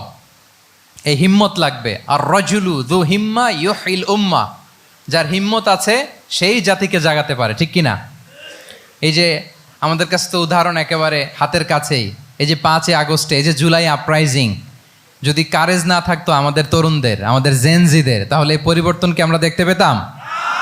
না। আমি গল্প শুনছিলাম যে এই চট্টগ্রাম বিশ্ববিদ্যালয় থেকে 2 জন শহীদ হয়েছে, আল্লাহ তাদের কবরগুলোকে তুমি জান্নাতে টুকরা বানিয়ে দাও। এই যে আমাদের তরুণরা তাজা রক্ত দিয়ে একটা চেঞ্জ এনেছে, পরিবর্তন, এটা তো কারেজ, তাদের সাহসিকতার বহিঃপ্রকাশ, ঠিক কিনা? এটা লাগবে। কেউ যদি লিড দিতে চায়, লিডার হতে চায়, তার এটা লাগবে, মাস্ট। রাসূল সাল্লাল্লাহু আলাইহি ওয়াসাল্লাম অত্যন্ত সাহসী ছিলেন। 2-1টা উদাহরণ আমরা সিরাত থেকে দেখি। একবার মদিনাতে রাত্রিবেলা বিকট একটা আওয়াজ হলো, বিকট এত আওয়াজ, সবাই ঘুম থেকে জেগে গেল। ঘুম থেকে জেগে সবাই হতভম্ব, কিরে এত আওয়াজ তো মদিনাতে কখনো শুনি না, ঘটনা কি? কেউ ঘোড়া নিয়ে, কেউ উট নিয়ে, কেউ খচ্চর নিয়ে, কেউ এমনি খালি পায়ে ছুটতে আরম্ভ করলো আওয়াজের দিকে, দেখি যাই কোথায় কি হলো। সবাই ছুটতে ছুটতে মাঝপথে যেয়ে দেখে রাসূল সাল্লাল্লাহু আলাইহি ওয়াসাল্লাম আওয়াজ কোথায় হয়েছে, কোত্থেকে হয়েছে দেখে ফিরে আসতেছে, আর বলতেছে লান তুরাউ, ডোন্ট ওয়ারি, আরে ভয় নাই, ভয় নাই, দেখে আসছি আমি, আল্লাহু আকবার, ভয় নাই, আমি দেখে আসছি, এভরিথিং ইজ ফাইন দেয়ার, সব ঠিক আছে, যাও ফিরো মদিনায় ফিরো। সবাই ভয় পেয়ে ঘোড়া টোরা ওট হাঁকিয়ে ছুটতে আরম্ভ করছে। অনেক দূর যাওয়ার পরে দেখে রাসূল সাল্লাল্লাহু আলাইহি ওয়াসাল্লাম আবু তালহা রাদিয়াল্লাহু তাআলা আনহুর একটা খুবই ক্ষিপ্ত ঘোড়া নিয়ে উনি দেখে ভিজিট করে ফিরে আসতেছেন। সুবহানাল্লাহ। তাহলে বিপদ ঘটলে নেতা থাকতে হবে কই, সামনে না পেছনে? আমাদের নেতারা থাকে কই? নাকি পেছনেও খুঁজে পাওয়া যায় না? It's a big crisis. নেতা থাকবে কোথায়? Front liner. Leader should be front liner. উনি তো লিড দিবে, নেতৃত্ব দিবে। এখন ওনারা যদি খুঁজে পাওয়া না যায়, তাহলে থাকবে কিছু না। এই যে শিখতে হবে আমাদের, যেমনটা রাসূল সাল্লাল্লাহু আলাইহি ওয়াসাল্লাম করলেন। বিকট আওয়াজ, উনি আগে চলে গেছে, কাউকে না বলে দেখে টেকে চলে আসতেছে। আল্লাহু আকবার। হুনাইনের যুদ্ধে এক পর্যায়ে মুসলমানরা পর্যদুস্ত হয়ে যাচ্ছিল, আপনারা অনেকে জানেন। To make the long story short, পুরো ঘটনাটা আমি আনবো না। সাহাবারা দিক বিদিক ছুটতে আরম্ভ করলো, পাহাড়ের উপর থেকে এমন প্রবল বেগে তীর ছোড়া হচ্ছিল, সাহাবারা টিকতে পারছিলেন না, কেউ এদিকে কেউ ওদিকে। রাসূল সাল্লাল্লাহু আলাইহি ওয়াসাল্লাম এই তীর তলোয়ারকে উপেক্ষা করে সামনে যেয়ে দাঁড়ালেন ঢালের মতো, আর বললেন আনা নবিয়্যু লা কাযিব আনা ইবনু আব্দুল মুত্তালিব। এই সাহাবারা, আনা নবিয়্যু লা কাযিব, আমি সত্য নবী, আমার দিকে ফেরো, I'm the grandson of Abdul Muttalib, আমি দাঁড়িয়ে আছি, ফেরো। রাসূল সাল্লাল্লাহু আলাইহি ওয়াসাল্লামের যখন এই সাহসী স্টেটমেন্ট তারা পেলেন, আবার আল্লাহু আকবার ধ্বনি নিয়ে সাহাবারা সামনের দিকে এগিয়ে গেছেন। এই যে আগালেন, আর পিছু ফিরলেন না, হুনাইন জয় করেই ছাড়লেন। আল্লাহু আকবার। তাহলে ইতিহাসের পরতে পরতে, সিরাতের পরতে পরতে আমরা দেখবো যে রাসূল সাল্লাল্লাহু আলাইহি ওয়াসাল্লাম হি ওয়াজ এ হাইলি কারেজাস, অনেক সাহসী একজন ব্যক্তিত্ব ছিলেন, অত্যন্ত সাহসী পুরুষ ছিলেন। তাহলে নেতা হইতে হইলে তার কি লাগবে? সাহসিকতা লাগবে, তার তো লিড দিতে হবে ফ্রন্ট লাইন থেকে। এবং কাপুরুষতা, ভীরুতা, এটা থেকে রাসূল সাল্লাল্লাহু আলাইহি ওয়াসাল্লাম পানা চেয়েছেন। আল্লাহুম্মা ইন্নী আউযু বিকা মিনাল হাম্মি ওয়াল হাসান ওয়া আউযু বিকা মিনাল আজজি ওয়াল কাসাল ওয়া আউযু বিকা মিনাল জুবনি ওয়াল বুখল। জুবন মানে কি? ভীরুতা, কাপুরুষতা। হে আল্লাহ, আমি ভীরুতা থেকে, কাপুরুষতা থেকে পানাহা চাই। আমরা যেন কাপুরুষ না হই, আমরা যেন ভীরু না হই, আমরা যেন সত্যের বীর সেনানী হয়ে আবু সাঈদের মতো এরকম 2 হাত প্রসারিত করে দাঁড়াতে পারি, ঠিক কিনা? এই যে কারেজাস আবু সাঈদ, হ্যাঁ, is the icon of courage of Bangladesh. কি বলেন? এই যে বুক টান টান করে যে হাত 2টা প্রসারিত করে দাঁড়ালো, আল্লাহু আকবার। গোটা বিশ্ব এখন তাকে আইকনিক ফিগার হিসেবে মেনে নিস, কি বলেন? গোটা বিশ্ব তাকে চিনছে, তার জন্য দোয়া করছে। তাহলে courage it's an essential leadership trade, এটা লাগবে প্রিয় ভাইয়েরা। আল্লাহ তাআলা এই কারেজ, এই সৎ সাহস দিয়ে আমাদেরকে ধন্য করুক। 7 নম্বরে হচ্ছে কনফ্লিক্ট রিজলভিং এবিলিটি, বিরোধ নিষ্পত্তি করার মতো যোগ্যতা থাকতে হবে নেতার। অর্থাৎ নেতা হইতে হবে এমন যে বিরোধকে নিষ্পত্তি করে দিতে পারে, মিটমাট করে দিতে পারে, ঝগড়া লাগলে মিটায়ে দিতে পারে। এটা গুরুত্বপূর্ণ কোয়ালিটি না নেতার জন্য, কি বলেন? রাসূল সাল্লাল্লাহু আলাইহি ওয়াসাল্লামের কিন্তু এটা ছিল, বিরোধ নিষ্পত্তি করা। রাসূল সাল্লাল্লাহু আলাইহি ওয়াসাল্লাম মক্কা থেকে মদিনায় যে 1 ঘন্টায় বছরের পর বছর চলে আসা যুদ্ধ, they use to fight each other, Aus and Khazraj, 1 ঘন্টায় যুদ্ধ থামাই দিয়েছেন। আল্লাহু আকবার। He was a very good mediator and arbitrator. রাসূল সাল্লাল্লাহু আলাইহি ওয়াসাল্লাম অত্যন্ত ভালো মধ্যস্থতাকারী ছিলেন, ভালো মধ্যস্থতাকারী তিনি ছিলেন। তিনি থামিয়ে দিতে পারতেন, বিরোধকে থামাতে পারতেন। আপনারা জানেন যে মক্কায় একবার সম্ভবত অগ্নিকাণ্ডের কারণে কাবা ঘর জ্বলে গিয়েছিল, ধ্বংস হয়েছিল, কিছু অংশ নষ্ট হয়ে গিয়েছিল। কাবাকে রিনোভেট করা হয়েছিল, ফলে কাবার একটা কর্নারে যে ব্ল্যাক স্টোন কর্নার, রুকনুল হাজারিল আসওয়াদ, হাজরে আসওয়াদ পাথরকে সরিয়ে রাখা হয়েছিল। এখন কাবা যখন পুনর্নির্মাণ শেষ, ওই হাজরে আসওয়াদ পাথরকে আবার তার জায়গায় রাখা হবে। কিন্তু কে রাখবে? সবাই রাখতে চায়, সব দলের নেতারা বলে আমরা রাখবো। এক দলের নেতা বলে যে আমি রাখবো, এটা অনেক very prestigious and dignified issue, এই প্রেস্টিজ আমরা কাউকে নিতে দিব না। আরেক দলের নেতা বলে না, আমাদের পাওয়ার বেশি, আমরা রাখবো। আরেক দলের নেতা বলে যে না, এটা আমাদেরই। আরেকজন বলে রক্তের গঙ্গা বইয়ে দিব মক্কায়, কিন্তু এই সম্মান হাতছাড়া হতে দেব না। এখন জাতীয় 4 নেতা গেছে 4 দিকে, সমাধান তো নাই। পাথর কয়টা? পাথর তো মাত্র একটা। ইন দ্য মিন টাইম রাসূল সাল্লাল্লাহু আলাইহি ওয়াসাল্লাম আসলেন। রাসূল সাল্লাল্লাহু আলাইহি ওয়াসাল্লামকে দেখেই সবাই হ্যাপি, সবাই বলে যা আমিনুন রদিনা বি, এই তো আলামিন আসছে, ওই ফয়সালা করবে। আল্লাহ রাসূল সাল্লাল্লাহু আলাইহি ওয়াসাল্লাম বললেন কি হয়েছে? এই ঘটনা। জাতীয় 4 নেতা বলে এই পাথর নিয়ে তারা নিজেরা রাখবে, কাউকে দিবেন। রাসূল সাল্লাল্লাহু আলাইহি ওয়াসাল্লাম বললেন ঠিক আছে, একটা চাদর নিয়ে আসো। চাদর নিয়ে আসা হলো।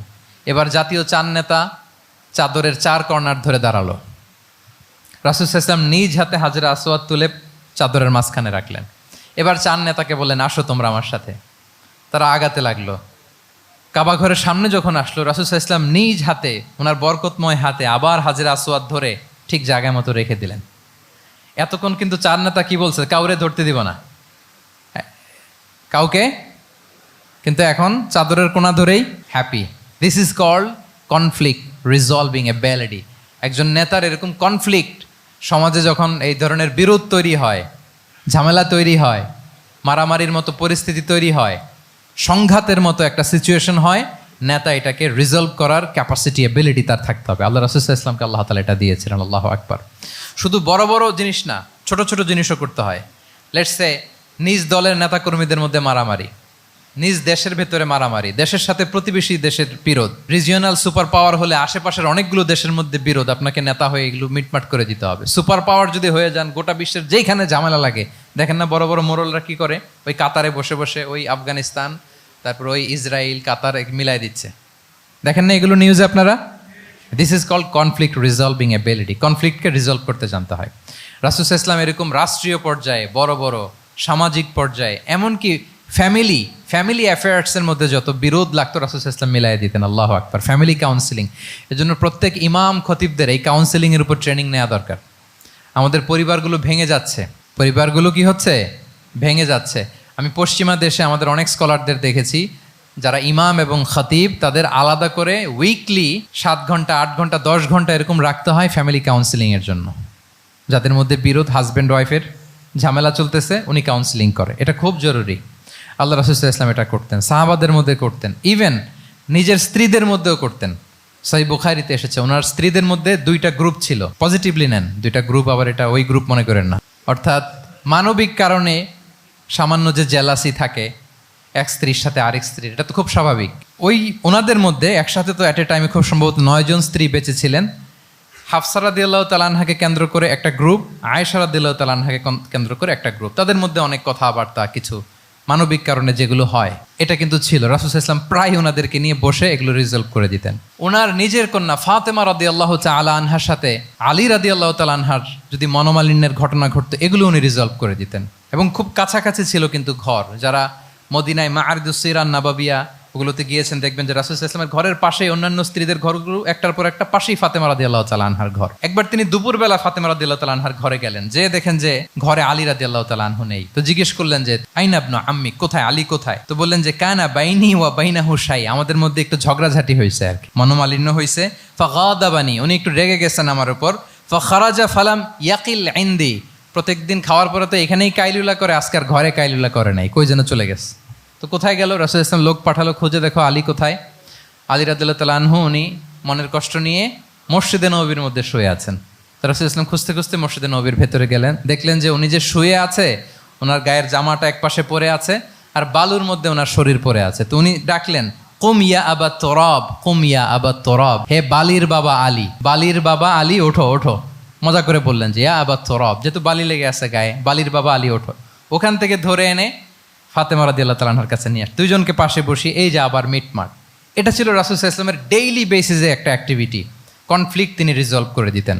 সহিহ বুখারীতে একটা অধ্যায় আছে, কিতাবুস সুলহি ফিল বুখারীতে আছে কিতাবুস সুলহ, এটার নাম, অধ্যায়টার নাম হচ্ছে কিতাবুস সুলহ, মানে মীমাংসা করে দেওয়ার অধ্যায়। একটা পরিচ্ছেদ আছে, পরিচ্ছেদের নাম হচ্ছে বাবু কওলিল ইমামি লি আসহাবিহি ইযহাবু বিনা নুসলিহ বাইনাহুম।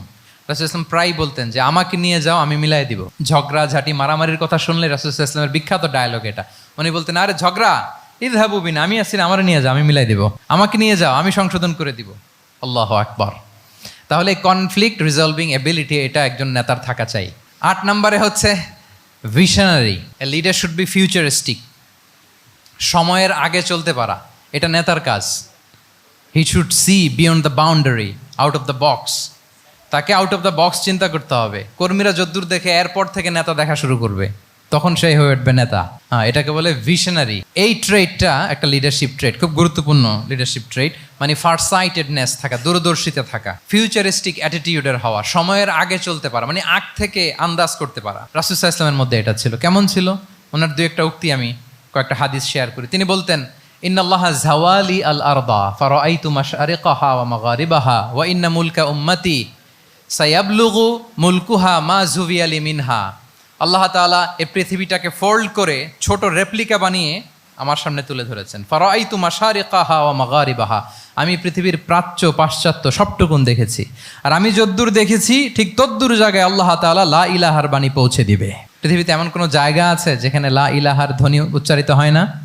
এমন কোনো জায়গা নেই। তার মানে ফিউচারিস্টিক, সে 1400 বছর আগের কথা, যে পৃথিবীর আনাচে কানাচে কোথাও বাকি থাকবে না, সব জায়গায় ইসলাম পৌঁছে যাবে। অন্য জায়গায় বললেন, লায়াবলাগান্না হাযাল আমরু মা বালাগাল লাইলু ওয়ান নাহার ওয়ালা ইয়াতরুকুল্লাহু বাইতা মাদার ওয়ালা ওয়াবার ইল্লা আদখালাহুল্লাহু হাযাদ দ্বীন। এই ইসলাম যেখানে দিন হয় রাত হয়, পৃথিবীর যেখানে দিন রাত্রি সংঘটিত হয়, সব জায়গায় পৌঁছবে। এমন কোনো কাঁচা ঘর, পাকা ঘর, কোনো জঙ্গল, কোনো পাহাড়, কোনো ভূখণ্ড, এই পৃথিবীতে কোনো এমন কোনো জনপদ থাকবে না যেখানে ইসলামের বাণী পৌঁছবে না, সব জায়গায় পৌঁছে যাবে। আল্লাহু আকবার। তাহলে এটা হচ্ছে ফিউচারিস্টিক অ্যাটিটিউডের ব্যক্তিত্ব হওয়ার কারণে তিনি এমনটি বলেছেন। আগাম বুঝে ফেলতেন। আপনারা হুদাইবিয়ার সন্ধির কথা জানেন না? হুদাইবিয়ার ট্রিটির কথা শুনেছেন না? 1400 সাহাবা গিয়েছিলেন ওমরা করতে, ওরা ওমরা করতে দিবে না, সন্ধি করো। তো কি সন্ধি? বলে যে রসুলুল্লাহ লেখা যাবে না, মাহমদ রসুল্লাহ, নো রসুল্লাহ, রসুল্লাহ কাটো। সাহাবিরা বলে আমরা কাটতে পারবো না। রাসূল ইসলাম বললেন না না, কেটে ফেলো। কাটা হলো। এই বছর ওমরা করতে পারবো না, সাহাবারা বলে আমরা মানি না। রাসূল ইসলাম বললেন এটাও মেনে নাও। আগামী বছর আসবা ওমরা করতে, থাকতে পারবা মাত্র 3 দিন। কয়দিন? সাহাবিরা বলে অসম্ভব, এটা আমাদের ভূখণ্ড, আমরা যতদিন মনে চায় থাকবো। রাসূল ইসলাম বললেন না না, বাদ সেদ না, মেনে নাও। মক্কা থেকে কোনো লোক মদিনায় গেলে আমাদেরকে মক্কায় ফেরত দিতে হবে, কিন্তু মদিনা থেকে কেউ মক্কায় আসলে আমরা ফেরত দেব না। দেখছেন ক্লজগুলো? দেখছেন একটার পর একটা, সবগুলো কাফিরদের পক্ষে যায়। কোনো সাহাবা রাজি হচ্ছেন না, কিন্তু আল্লাহ রাসূল ইসলাম কি বলেন? মেনে নাও, রাজি। কারণ সাহাবারা তো অতটুক দেখতে পারতেছে না। বলেন 3 তালা উপর থেকে, 3 তালা ভবন থেকে একজন মানুষ যদ্দূর দেখে, 30 তালা ভবনের উপর থেকে কি ওইরকমই দেখে? পানোরামিক ভিউ দেখে, সে অনেক বড় করে দেখে। আর 3 তালা উপর থেকেই সামান্য কিছু দেখে। রাসূল সাল্লাল্লাহু আলাইহি ওয়াসাল্লাম অনেক দূর দেখতে পাচ্ছিলেন। তিনি চিন্তা করলেন, কিছু বছর যদি আমাদের মধ্যে দাঙ্গা হাঙ্গামা যুদ্ধ বন্ধ থাকে, আমরা গ্লোবালি ইসলামকে ছড়াই দিতে পারবো। শান্তভাবে মদিনাতে একটা স্ট্রং ইসলামিক কমিউনিটি আমরা তৈরি করতে পারবো। আল্লাহু আকবার। এবং তিনি দেখতে পাচ্ছিলেন, ইন্না ফাতাহনা লাকা ফাতহাম মুবিনা, এই হুদাইবিয়ার এই চুক্তি, যেটা আদতে অ্যাপারেন্টলি মনে হচ্ছে সব আমাদের বিপক্ষে যায়, আসলে এইটাই আমাদেরকে ভূমি ধস জয় এনে দিবে। আল্লাহু আকবার। এবং সেটাই হয়েছে। 9 নাম্বার হচ্ছে রেজিলিয়েন্স। এটা একটা চমৎকার লিডারশিপ ট্রেট। রেজিলিয়েন্স মানে সংকট কাটিয়ে ঘুরে দাঁড়াবার সামর্থ্য, মানে যাকে কেউ থামাতে পারে না। আনস্টপেবল, কোনো কিছু তাকে থামাতে পারে না। লেগে থাকার মানসিকতা, টিকে থাকার মানসিকতা, সহজে হার না মানা, আবার ঘুরে দাঁড়ানো, এটার বলে রেজিলিয়েন্স। এই ক্যাপাসিটি, এই কোয়ালিটি রাসূল সাল্লাল্লাহু আলাইহি ওয়াসাল্লামের মধ্যে ছিল। হি ওয়াজ আনস্টপেবল, হ্যাভিং আনবিলিভেবল সাবর। কোনো কিছু রাসূল সাল্লাল্লাহু আলাইহি ওয়াসাল্লামকে থামাতে পারে নাই। পেরেছে? বলেন, পেরেছে কেউ থামাতে? ছোটবেলা থেকে স্ট্রাগল করে একটার পর একটা স্ট্রাগল ফেস করে বড় হয়েছেন। জন্মের আগেই তো ওনার পিতাকে আল্লাহ তাআলা উঠিয়ে নিলেন। তার মানে বাবাকে নিজ চোখে এই দুনিয়াতে আমাদের প্রিয় নবীজি দেখে যান নাই। আল্লাহ রাসূল সাল্লাল্লাহু আলাইহি ওয়াসাল্লাম ওনার বাবাকে, পিতাকে দেখছেন? দেখেন নাই। ওনাদের আমেনা এবং আব্দুল্লাহ, ওনাদের সংসার ছিল মাত্র সপ্তাহখানেক, 1 সপ্তাহ সংসার। এই সপ্তাহখানেকের সংসারেই আল্লাহ তাআলা রাসূল সাল্লাল্লাহু আলাইহি ওয়াসাল্লামকে ওনার মায়ের পেটে পাঠিয়েছেন। আব্দুল্লাহ চলে গেলেন ব্যবসায়, ফিরে আসার পথে ওখানেই মারা গেলেন, ইয়াসরিবে। তার মানে জন্মের আগেই বাবাকে হারালেন, ইয়াতিম হয়ে দুনিয়াতে আসলেন। এরপরে মাকে হারালেন, এরপরে দাদাকে হারালেন, এরপরে চাচাকে হারালেন। Physically, mentally torture, emotionally traumatise করার যত ধরন আছে কাফিররা করেছে। কোনো কিছু রাসূল সাল্লাল্লাহু আলাইহি ওয়াসাল্লামকে থামাতে পেরেছে? ওনার লাইফ থ্রেট ছিল। হিজরতের রাতে তো আল্লাহ তাআলা বললেন আজই যেতে হবে, না হলে হত্যার ষড়যন্ত্র হচ্ছে, ব্ল্যাক ম্যাজিক করা হয়েছে। রাসূল সাল্লাল্লাহু আলাইহি ওয়াসাল্লাম খাসির মাংস, খাসির যে বাজুর মাংস, এটা পছন্দ করতেন। খাইবারে এক ইহুদি নারী এই খাসির মাংসের মধ্যে বিষ মিশিয়ে, পয়জন দিয়ে রাসূল সাল্লাল্লাহু আলাইহি ওয়াসাল্লামকে খাইয়েছিল হত্যার জন্য, একটার পর একটা। বলেন, রাসূল সাল্লাল্লাহু আলাইহি ওয়াসাল্লামের মিশন থেকে এক চুল পরিমাণ ওনাকে পেছনে নেওয়া গিয়েছে? He was unstoppable. This is called resilience. একজন নেতার মধ্যে এই রেজিলিয়েন্ট মানসিকতা থাকতে হবে যে আমাকে কেউ থামাইতে পারবে না, আমরা আমাদের মঞ্জিলে মকসুদে যাবই, এই মেন্টালিটির হইতে হবে। এটা হচ্ছে একটা লিডারশিপ ট্রেট, রেজিলিয়েন্ট। 10 নম্বরে হচ্ছে স্ট্র্যাটেজিক লিডারশিপ। নেতার কৌশলী হতে হয়। তার যেই লক্ষ্য, মিশন, ভিশন, এটা সে সুকৌশলে আদায় করে নেবে। শুধু স্ট্র্যাটেজি নিয়ে, রাসূল সাল্লাল্লাহু আলাইহি ওয়াসাল্লামের স্ট্র্যাটেজি নিয়ে সুদীর্ঘ আলোচনা হতে পারে। আমি 2-1টা স্ট্র্যাটেজির কথা বলি, 2-1টা ওয়ার স্ট্র্যাটেজি। যুদ্ধের ময়দানে উনি কি স্ট্র্যাটেজি অবলম্বন করতেন দেখেন। উনি যুদ্ধের ডিস্ট্রাকশনকে, ক্যাজুয়ালিটি মিনিমাইজ করবার জন্য ওনার নির্দেশনা থাকতো, খবরদার কোনো নারীর গায়ে হাত তুলো না যুদ্ধের ময়দানে, শিশুর গায়ে হাত তুলো না, কোনো পাদ্রীর গায়ে হাত তুলো না, উপাসনারত যে সন্ন্যাসীরা আছে তাদের গায়ে হাত তুলো না, ওই এলাকার গবাদি পশুগুলোকে মেরো না, গাছপালা ধ্বংস করো না, যারা তোমাদের বিরুদ্ধে তলোয়ার ধরেনি তাদেরকে অ্যাটাক করো না। আল্লাহু আকবার, হোয়াট এ স্ট্র্যাটেজি! এবং যুদ্ধ চলাকালীন সময়ে সব সৈনিককে উনি এক জায়গায় মোতায়েন করতেন না, 5 ভাগে ভাগ করে নিতেন। ডান পাশে মাইমানা, বাম পাশে মাইসারা, সামনে হচ্ছে মুকাদ্দিমাতুল জাইশ, মাঝখানে কালব, পেছনে খালফ। এইভাবে 5টা ব্যাটালিয়নে ভাগ করে তারপরে তিনি যুদ্ধ পরিচালনা করতেন। What a war strategy! বদরের যুদ্ধে যখন পৌঁছলেন মদিনা থেকে 130 কিলোমিটার দূরে, দূরে আফসা দেখা যায়, মরিচিকার মধ্যে দেখা যায় ওই যে মুশরিকরা ওখানে আসছে, কিন্তু তারা কতজন এটা তো বোঝা যায় না। তো কিছু ছেলে এই মরুভূমিতে থাকে, ওদেরকে পানি সরবরাহ করে। এদেরকে রাসূল সাল্লাল্লাহু আলাইহি ওয়াসাল্লাম জিজ্ঞেস করলেন যে কুরাইশরা যে আসছে তারা সংখ্যায় কত? এটা না জানলে তো উনি ওনার ওয়ার স্ট্র্যাটেজি ঠিক করতে পারবেন না, যুদ্ধের কৌশল। তো এরা বলে নাহনু লা নাদরি, আমরা জানি না কত। এখন এটা কিভাবে তিনি বের করবেন? সংখ্যায় তারা কত এটা তো আমাকে ফাইন্ড আউট করতে হবে। রাসূল সাল্লাল্লাহু আলাইহি ওয়াসাল্লাম বলেন যে ওরা কি খায়? বলে যে প্রতিদিন ওট জবাই করে খায়। তো রাসূল সাল্লাল্লাহু আলাইহি ওয়াসাল্লাম বলেন যে প্রতিদিন কয়টা ওট লাগে? বলে যে ইয়াউমান তিসআন ওই ইয়াউমান আশরান। 2 দিন হয়েছে আসছে, তো প্রথম দিন দেখলাম 9টা জবাই করছে, আজকে দেখছি 10টা জবাই করছে। রাসূল সাল্লাল্লাহু আলাইহি ওয়াসাল্লাম বললেন ইদান আল কওমু মা বাইনা আত-তিসআমিয়া ওয়াল আলফ। তাহলে ওরা 900 থেকে 1000-এর মধ্যে। সুবহানাল্লাহ। এবার বলেন বদরের যুদ্ধে কুরাইশদের সংখ্যা ছিল কত? আল্লাহু আকবার, হোয়াট এ ওয়ার স্ট্র্যাটেজি! নমুনা দেখে বুঝে ফেলছেন কতজন তারা। এইভাবে রাসূল সাল্লাল্লাহু আলাইহি ওয়াসাল্লাম ওনার স্ট্র্যাটেজি নির্ধারণ করতেন। লোকেশন শেয়ার করতেন না। সুবহানাল্লাহ। কোথায় যাবেন বলতেন না, চলো চলো বলে ছুটতেছেন। কোথায় যাবেন উনি জানেন। অ্যাটাক করবেন এই দিকে, ডান দিকে। অ্যাটাক করবেন কোন দিকে? কিন্তু মদিনা থেকে বের হতেন বাম দিক দিয়ে। অ্যাটাক করবেন উত্তরে, মদিনা থেকে বের হতেন কোন দিক দিয়ে?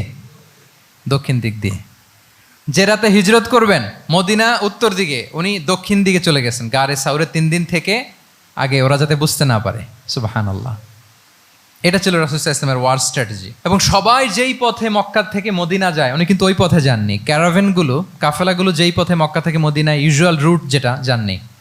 সাওয়াহেলি পথে, সাগরের পাশ দিয়ে স্পেশাল একজন গাইড ভাড়া করে তিনি গিয়েছেন। আল্লাহু আকবার। This is call strategy. তাহলে স্ট্র্যাটেজিক লিডারশিপ লাগবে, একজন নেতার স্ট্র্যাটেজিক প্ল্যানিং ঠিক করা লাগবে, এটা তাকে সামনের দিকে আগাতে অনেক সহায়তা করবে। 11 নম্বর, প্র্যাকটিক্যাল উইজডম, অর্থাৎ প্রজ্ঞা থাকতে হবে। একজন নেতা যে ডিসিশনগুলো সে মেক করবে এটা প্রজ্ঞায় সুসজ্জিত হইতে হবে। আল্লাহ রাসূল সাল্লাল্লাহু আলাইহি ওয়া আলিহি ওয়াসাল্লামের যতগুলো সিদ্ধান্ত ছিল, কাজ ছিল, কোনোটাই প্রজ্ঞা থেকে খালি ছিল না, সবগুলো ছিল প্রজ্ঞায় সমৃদ্ধ। ভুরি ভুরি উদাহরণ হাজির করা যেতে পারে। আমি 2টা উদাহরণ দিই, মাক্কি জীবনের একটা উদাহরণ দিই। রাসূল সাল্লাল্লাহু আলাইহি ওয়াসাল্লাম মক্কাতে নবুয়তের 5ম বৎসরে যখন নও-মুসলিম সাহাবাদের উপর অত্যাচারের মাত্রা মারাত্মক বেড়ে গেল, রাসূল সাল্লাল্লাহু আলাইহি ওয়াসাল্লাম সাহাবাদেরকে হিজরতে পাঠালেন। বলেন তো কোথায় পাঠিয়েছিলেন? সবাই বলুন। আবিসিনিয়াতে, বর্তমান ইথিওপিয়া, ইরিত্রিয়া, ওই এরিয়াতে, আবিসিনিয়াতে তিনি পাঠালেন। বললেন যে দেয়ার ওয়াজ এ জাস্ট কিং আসহামা নেগাস। বললেন যে ওখানে আবিসিনিয়াতে যাও, ওখানে আসহামা নামে নাজ্জাশী একজন বাদশাহ আছে, খুব ভালো। তাদেরকে পাঠালেন নবুয়তের 5ম বছরে। যেতে লাগলো, এক এক সময় এক এক সাহাবি যায়, যে ওখানে বড় একটা বেস তৈরি হলো, মুসলিম কমিউনিটি তৈরি হলো। এরপর 13 বছর পরে মাক্কি জিন্দেগির 13 বছর শেষ করে নবুয়তের রাসূল ইসলাম কোথায় চলে গেলেন?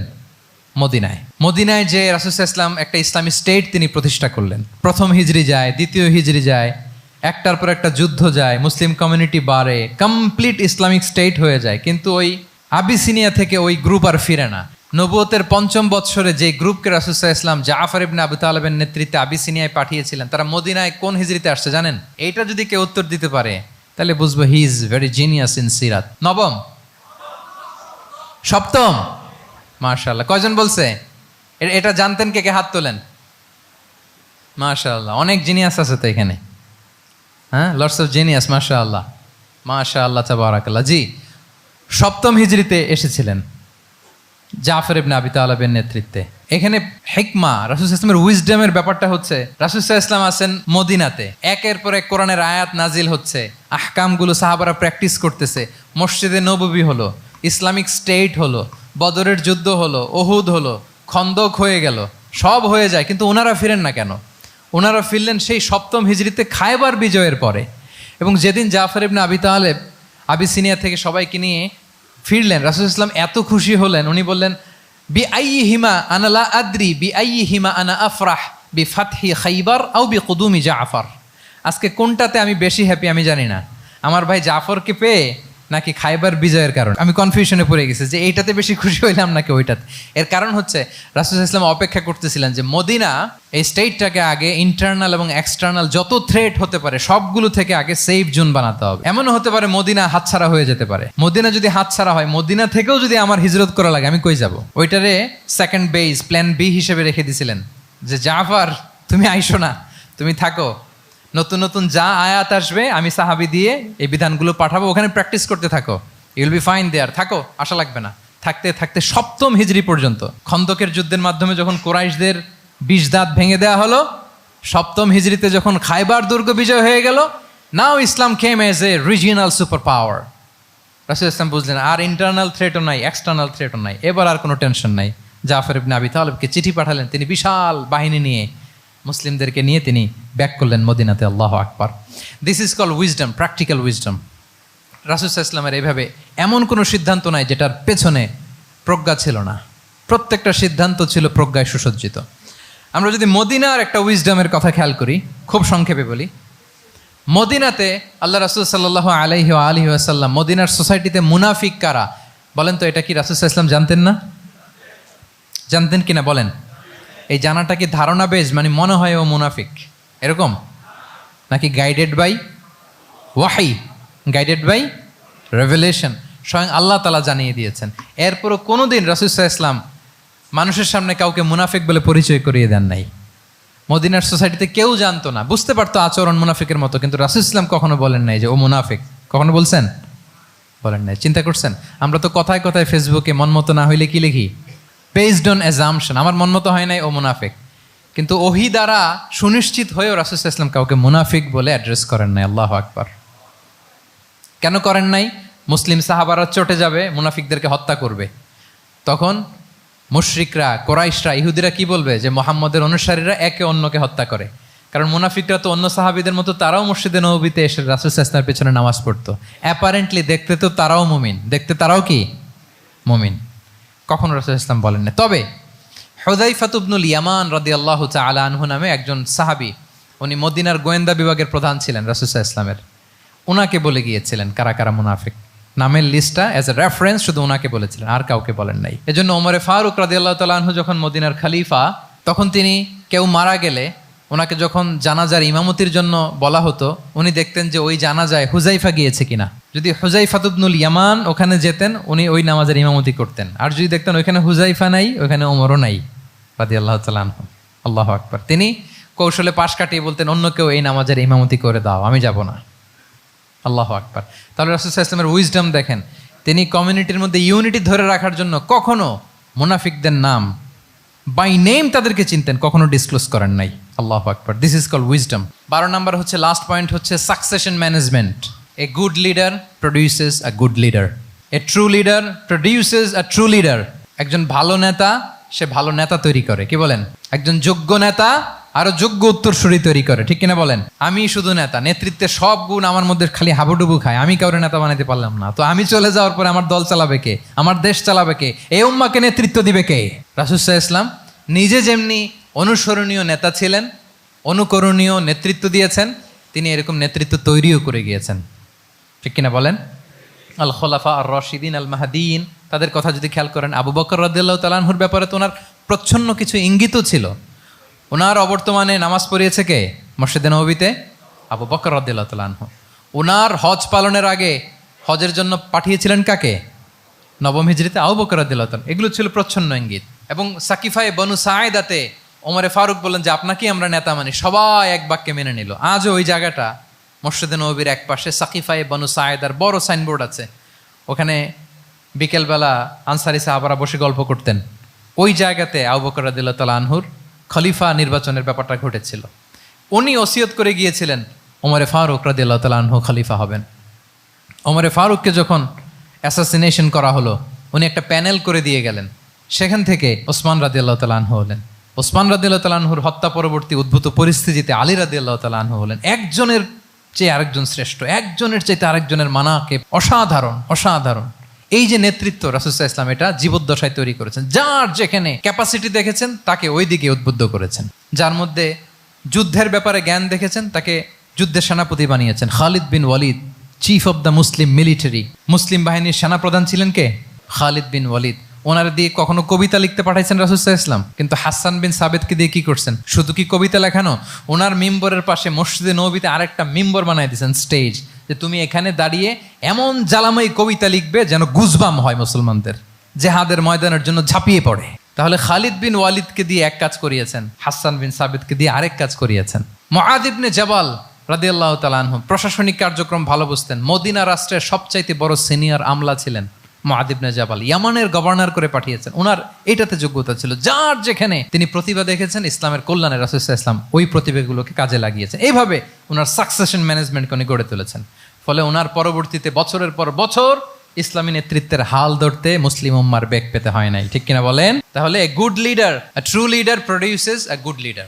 একজন সফল নেতা সে এরকম আরো অনেক সফল নেতৃত্ব তৈরি করে যায়, তাহলেই তার নেতৃত্ব সামনের দিকে আগাতে থাকে। 12টা জিজ্ঞেস করলে বলা যাবে?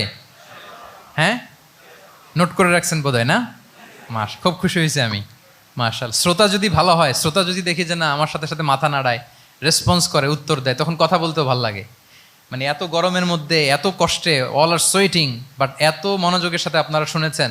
আল্লাহ তাআলা আপনাদেরকে কবুল করুক। যুগোপযোগী নেতৃত্ব তৈরি করবার জন্য রাসূল সাল্লাল্লাহু আলাইহি ওয়াসাল্লামের এই যে লিডারশিপ ট্রেট, লিডারশিপ ফিচার্স, লিডারশিপ কোয়ালিটি, ওনার যে নেতৃত্বের ধরন আমরা জানলাম, এগুলো থেকে আমাদের অনেক শেখার আছে, অনেক নেয়ার আছে। আমরা চাইবো আমাদের আগামী নেতৃত্ব আল্লাহ রাসূল সাল্লাল্লাহু আলাইহি ওয়াসাল্লামের এই লিডারশিপ ট্রেট থেকে উপকৃত হবে। তারা এগুলো স্টাডি করবে, এখান থেকে তারা তাদের নিজেদের নেতৃত্বকে সাজাবে। আল্লাহ তাআলা আমাদের সবাইকে কথাগুলো বোঝা আর আমল করার তৌফিক দান করুক। আমি আবারও মিনার চট্টগ্রাম বিশ্ববিদ্যালয়কে অন্তরের অন্তঃস্থল থেকে শুভেচ্ছা জানাই এরকম চমৎকার প্রোগ্রামের আয়োজন করবার জন্য।